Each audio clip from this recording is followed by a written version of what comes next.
Hello and welcome to another episode of Patch Notes, Radio Free South Bronx's gaming industry news show. I am your host, Adam Castor, and we have an exciting episode today featuring the hottest new releases, the latest in gaming news, and a look at what I've been playing this week. And on to the new releases. On Tuesday, August 7th, we have Dead Cells, which is a roguelike Metroidvania game. And in the last episode of Patch Notes, I did explain what a Metroidvania game is, so I don't really feel the need to explain it again. And I've talked about a couple roguelikes on the show, so I feel like that also needs not be explained. But Dead Cells looks pretty fun as far as that goes. I actually, last episode, talked about a roguelike Metroidvania game. So with the popularity of roguelikes, you can really see that they're trying to incorporate that kind of gameplay style into as many genres as they can, and you're kind of just seeing what fits. Also on August 7th, we have Overcooked 2, the sequel to probably one of the most fun games to watch people Let's Play. Overcooked was a kitchen simulation, like a cartoonish kitchen simulation, and you could also play local co-op, and it's all about trying to organize the kitchen and make sure you create the best possible dish, and you have to coordinate with your partner. And the reason why it's so fun to watch people Let's Play is because of the fact that it just can get so chaotic with the complexity of all the dishes that people make. And with that, you just have people running around and yelling at each other. It's fun. On Thursday, August 9th, we have Monster Hunter World, which is getting ported to the PC. Monster Hunter World is an amazing looking game. And the main gist of what you do in a Monster Hunter game is, well, obviously you're a monster hunter. You go around, you hunt monsters. It's a pseudo-open world setting with some RPG elements, and when you kill the monsters that you hunt, you can use their body parts to make weapons. It's like how the cavemen used to do it. And also on the 9th, we have Okami HD coming out on the Nintendo Switch. I'm sure there are a lot of people that have been anticipating Okami HD's release on the Nintendo Switch, considering that it's been out on the PlayStation 4 and Xbox One for a while now, a couple of months, as a matter of fact. And Okami is definitely one of those cult classic games that people love because of the art style, and made by one of my favorite game developers, or game designers at least, Hideki Kamiya, when he was working at the now defunct Clover Studios, and that closed down and he went to Platinum Games and created Bayonetta. And the rest is history. Okami is not really a game like Bayonetta or Devil May Cry, but I mean, it has action elements, but it's definitely more like a Legend of Zelda style sort of game. And it's not really like a character action game that you would expect from someone like Hideki Kamiya. Still worth a play though. For the art style alone, honestly, it's really based heavily on Japanese calligraphy. You have paintbrush strokes. Everything is made out of paintbrush strokes. Paint is a very heavy theme there, and as a result the game looks great, and honestly it looks timeless. And I got introduced to the main character of the Okami games, Amaterasu, through Marvel vs. Capcom. Even in that universe, or in that game, the attacks still look pretty cool. And lastly, for the 9th, we have Yakuza 3 Remastered coming out for the PlayStation 4. Sadly, for some people that have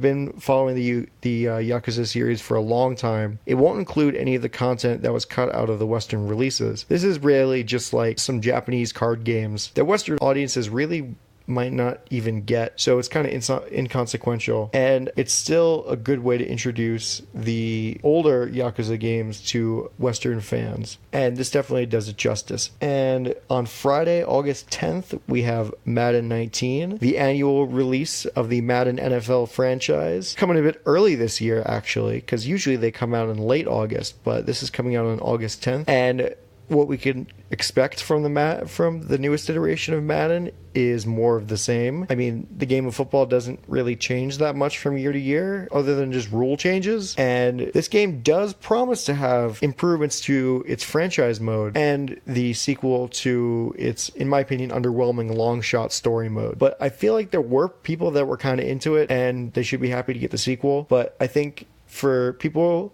who have been playing franchise mode and feel like they've been getting gypped because EA seemingly only cares about Ultimate Team because that makes them a lot of money on microtransactions, they should be at least a bit happier with Madden 19 because they definitely added a lot to franchise mode as far as player growth, customization, the fact that you can import custom draft classes from either ones that you make yourself or ones from the Madden Share function. Just a lot of stuff that honestly other sports games have had, but Madden was clearly lacking, and this is just keeping it close to come up to par with what other sports games have as far as their single player modes. Patch Notes is your number one destination for gaming on Radio Free South Bronx. Host Adam Castor brings you up to speed on the latest and upcoming releases and industry news, along with a look into his personal library with What Am I Playing Right Now? For more, check out our website at radiofreesouthbronx.com. On to gaming news and notes. So last weekend was the Evolution Fighting Game Tournament, or EVO for short, and there were some incredible announcements for other fighting games. And other than the tournaments themselves, which is a huge part of EVO, it really has been used the last couple of years as a trade show for new content that will show up in the top fighting games in the world, and just like having demos for new fighting games in general. And at this year's event, we had a couple of new DLC announcements for Street Fighter V Arcade Edition, Tekken 7, and Dragon Ball FighterZ. So let's see what these games have in store for the future. So for Tekken 7, new characters and a new season pass is coming out, and Namco Bandai showed off 3 of them at EVO. Anna Williams, which is semi-main heroine Nina Williams' sister, Lei Wulong, the highly requested in the game Chinese cop, and this is going to be kind of out there, but Negan from The Walking Dead. See, I don't really know. Tekken 7 has had some pretty interesting crossovers that you really wouldn't think that they would actually happen. Akuma from Street Fighter, first of all. You have Geese Howard from the Fatal Fury and King of Fighters series. You have Noctis from Final Fantasy 15. And now Negan from The Walking Dead? I mean, Bandai Namco and Katsuhiro Harada, you guys are doing a good job when it comes to getting guest characters in your fighting game. But other than that, there really wasn't much news on when the new season pass is going to be released, so we'd have to wait on that. But they just announced these 3 characters, and from what I saw from the trailer, it seems like there are going to be 3 more characters on the way. And Cooler, the movie villain, Cooler, was announced for Dragon Ball FighterZ. Cooler is the older brother of Frieza, and his trailer was super hype. And it initially showed Base Goku and Base Vegeta, who came out on Wednesday, August 8th. And those 2 characters are available for download, and no release date was given for Cooler, but I think people have been really wanting Cooler as a playable character, especially since Frieza is in the game. And there was a leak list of the season pass of Dragon Ball FighterZ months ago, talking about all of the characters that are going to be revealed as DLC, and essentially it has been completely right so far. So after Cooler, we can expect Android 17 to be the next playable character in Dragon Ball FighterZ. And lastly, for Street Fighter V, we have 2 new characters, G, who is the self-proclaimed president of the world, and Sagat, the king of Muay Thai, the final boss of Street Fighter 1, and they're available for purchase right now. And I'm excited for this because I'm a huge Street Fighter fan. And Sagat was one of the most highly requested characters for Street Fighter V. Since it was announced, he has been one of the most highly requested characters. And considering that he's been a mainstay since the very first game, and has been in just about every single one except for the Street Fighter 3 series, it would make sense to have him in the game. In other fighting game news, this was not announced at EVO. Nintendo likes to do its own thing when it comes to announcements. So they had a Nintendo Direct on Wednesday, August 8th, announcing new stuff for Super Smash Bros. And boy, did they announce some new stuff for Super Smash Bros. First, some new characters. We have Simon Belmont and Richter Belmont from the Castlevania series. So Simon and Richter are going to be clone characters of each other. You have King K. Rool from the Donkey Kong series, Dark Samus from Metroid Prime 2 and 3, who's going to be a clone character of regular Samus, and Chrom from Fire Emblem Awakening, who is going to be a clone of Roy. I mean, Nintendo definitely knows what its fans want when you come to characters. I mean, sure, there's some characters that people wanted, like Sora from Kingdom Hearts or Geno from Super Mario RPG, but having King K. Rool and Dark Samus, Chrom especially, I mean the Belmonts too, but having these characters, King K. Rool, Dark Samus, and Chrom, definitely fills a niche in for people that really wanted them to be in Smash 4, but just could not get their wish. And there was also some quality of life changes to the music in the game, where you're talking about how no matter what stage you're playing on, as long as it's within the franchise that the music is coming from, you can play any song from that franchise. And there's also a mode where Final Smashes can act more like super attacks in a traditional fighting game, where there's a meter under your character and you can charge it up just by fighting. But the Direct does note that these Final Smashes are not as strong as they would be if you got them from hitting the Smash Ball. There are also new battle modes that they announced. For example, there's Squad Strike, where players pick 5 or so characters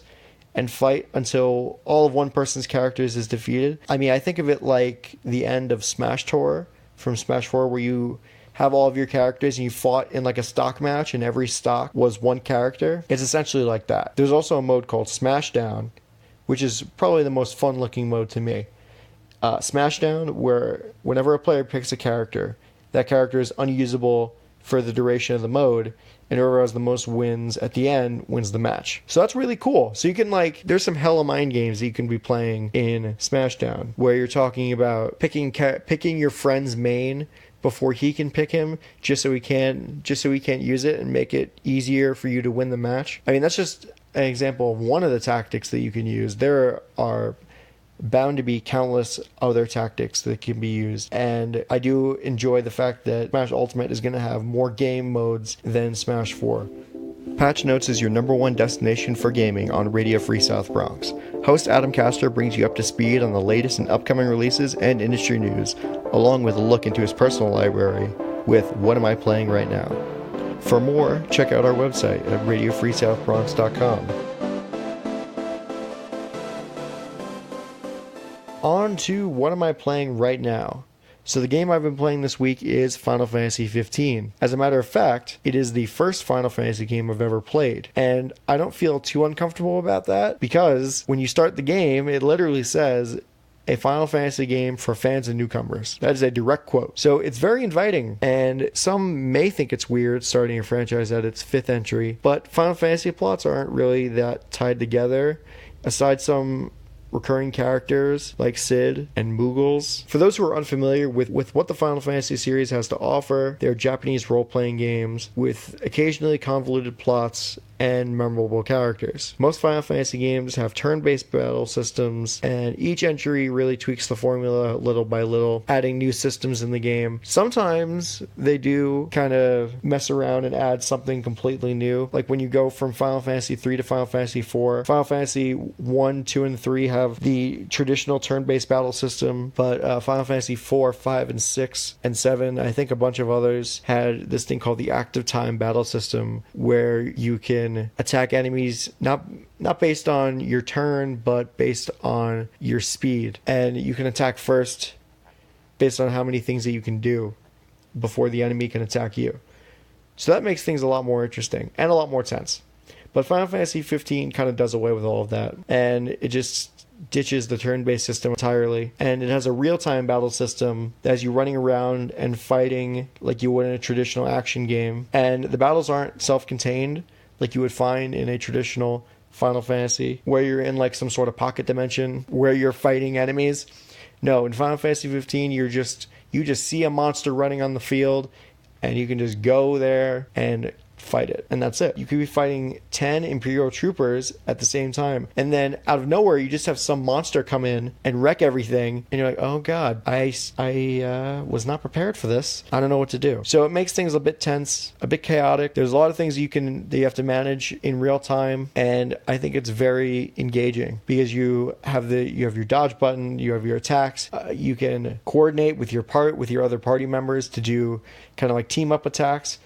It's definitely varied, it's definitely deep, and I think it is one of the best battle systems I've ever used in any sort of RPG, Western or Japanese or otherwise. The story of the game is pretty straightforward for a Final Fantasy game anyway. Your party consists of 4 best friends: Noctis, Ignis, Prompto, and Gladiolus. Noctis is the prince of the kingdom Lucius, and he has been arranged to marry Lunafreya from Tenebrae. Basically, it's similar to how old European countries used to avoid war. They would have their children get married, and that would be their symbol of peace. That's kind of how it works in the Final Fantasy 15 universe. So Noctis heads out to Tenebrae in the family car, the Regalia, with Prompto, his friend from high school, Gladiolus, his bodyguard, Ignis, his attendant and chauffeur, who also serves as the party chef. So after you start your journey, it's found out that Lucius has been invaded by the Emperor of Niflheim, and the Empire killed King Regis, Noctis' father, and that results in the main party being chased by the Niflheim soldiers, and they want Noctis dead because they want to overtake Lucius. And now that Noctis is